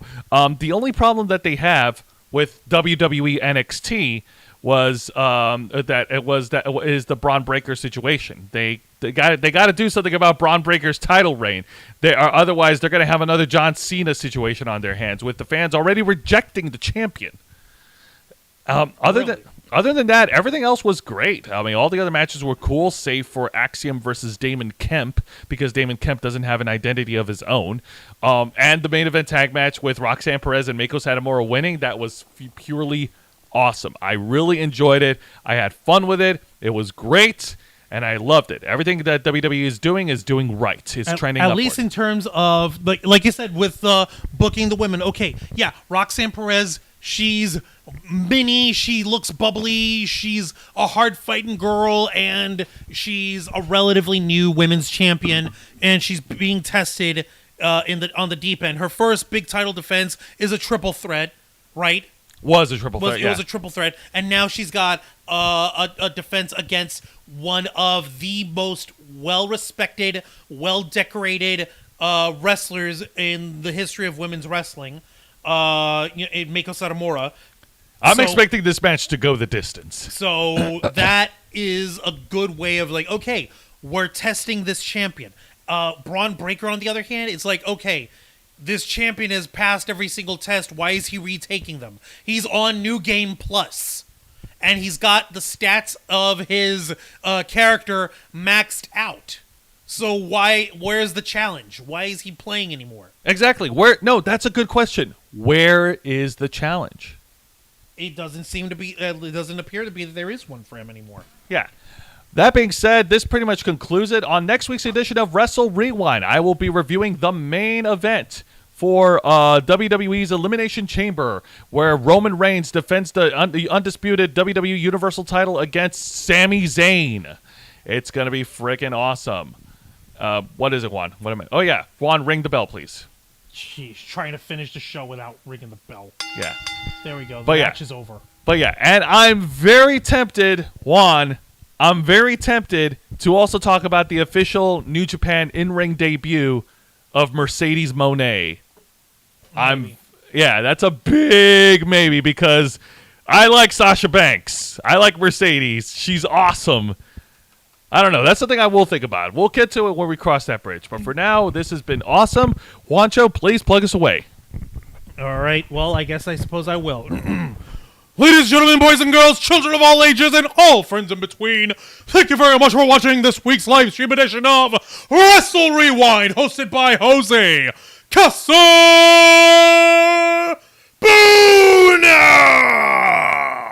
as he reviews for you the best and the worst of three of the most exciting professional wrestling programs in North America today: WWE's NXT, All Elite Wrestling's AEW Dynamite, and Impact Wrestling. Step into the ring every Thursday night at 10 p.m. Eastern Time, simulcasting on YouTube and Twitch. Hit the subscribe or the follow button, ring the notification bell to stay up to date on all of our content, become an interflocker by hitting the join button or clicking on the link in the live chat. And until next time, continue to follow us on Facebook.com/TheRavensFlock, Twitter.com/RavensFlock13, Instagram.com/TheRavensFlockOnline, Twitch.tv/TheRavensFlockOnline, and of course, remember to hit the subscribe button and ring that notification bell right here on our flagship platform, YouTube.com/TheRavensFlock, humble home of the Black Files, Los Amigos Play, Wrestle Rewind, and The Ravens Flock. All right, folks, thank you very much for tuning in to another exciting live edition of Wrestle Rewind. I'm your host, Jose Casabona. That was Juan Arouse. And Tony Khan, get off your coked ass and fix the women's division, damn it.